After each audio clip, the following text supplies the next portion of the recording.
నీలో ప్రేమ లేకపోతే నీకు అవకాశం ఇస్తున్నాడు. మొదటి అవకాశం నీవు జ్ఞాపకం చేసుకో.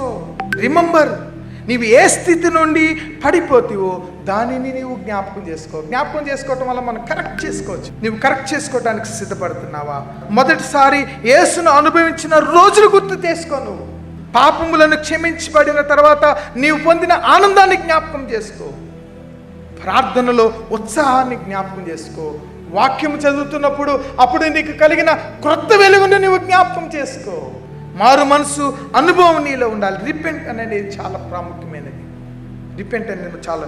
మారు మనసు అంటే కేవలము బాధపడటము కాదు, మన ఆలోచనలను మార్చుకోవటం. ప్రియమైన దేవులారా, దిశ మార్చుకోవటము.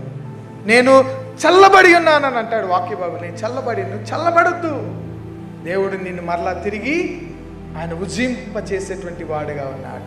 ఉజ్జీవింపబడటానికి నీవు సిద్ధముగా ఉన్నావా? ప్రియమైనటువంటి దేవులారా, దేవుడు నీకు ఇచ్చేటువంటి అవకాశంలో నీవు దేవుని వైపు ప్రయాణాన్ని. మారు మనసు అంటే ప్రార్థనలో తిరిగి మోకాళ్ళుండి నిర్లక్ష్యాన్ని దూరపరిచి దేవుని వైపు చూడటం. మొదట్లో ఏం చేశావో జ్ఞాపకం చేసుకో. మారు మనసు పొందు. అవి మరలా తిరిగి చేయటానికి ప్రయత్నం చేయి.